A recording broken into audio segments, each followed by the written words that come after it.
শীতের আমেজ গায়ে মেখে বাইক নিয়ে আমরা বেরিয়ে পড়েছিলাম শান্তিনিকেতনের উদ্দেশ্যে। দুর্গাপুর এক্সপ্রেসওয়ে ধরে আমরা শান্তিনিকেতনের উদ্দেশ্যে যাচ্ছিলাম। আর খুব ভোরবেলায় আমরা বেরিয়েছিলাম, খুব 6:30-7টা হবে না, তারও আগে বেরিয়েছিলাম। তো রাস্তা যথারীতি খুব সুন্দর লাগছিল।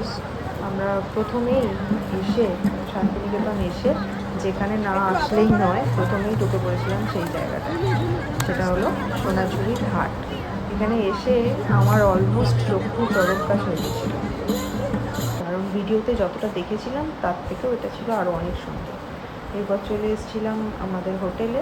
এখানে শান্তিনিকেতনের যে হোটেলগুলো আছে সেই প্রত্যেকটা হোটেলেরই এই স্পেশালিটি হলো জায়গাটা ভীষণ শান্ত হয়, ভীষণ, মানে মনে হবে যে অন্য ট্যুরিস্ট যে স্পটগুলো আছে সেই সব ট্যুরিস্ট স্পট থেকে আমরা অনেকটা দূরে অন্যই কোথাও একটা চলে এসেছি। তো ওখানে ঘোরার পরে আমরা একটু রেস্ট নিয়ে লাঞ্চ সেরে নিয়ে চলে এসেছিলাম সৃজনী শিল্পগ্রামে। যেহেতু আমাদের এই ট্রিপটা খুব ছোট্ট ছিল, তাই এখানে আমরা খুব কম সময়ে হোটেলে স্পেন্ড করেছি।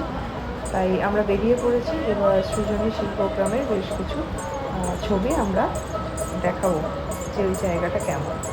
আসলে বলার কিছু নেই, চারিদিকে বাউলের সুর সব কিছু মিলিয়ে ব্যাপারটা একদম অসাধারণ ছিল। আসুন দেখা যাক।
সৃজনী শিল্পগ্রামে আমাদের দেশের বিভিন্ন রাজ্যের যে শিল্প সংস্কৃতি আছে সেই সংস্কৃতিগুলোকে ধরে রাখার জন্য এক একটা ছোট ছোট হাব তৈরি করা হয়েছে।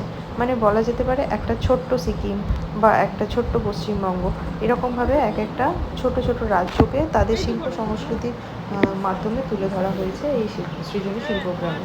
নিঃসন্দেহে খুবই সুন্দর একটা জায়গা, আর প্রত্যেকের ভালো লাগার মতো একটা জায়গা। এখানে একটা অপূর্ব রিদম তৈরি হয়েছে যেটা সবাইকার মন ছুঁয়ে যাবে।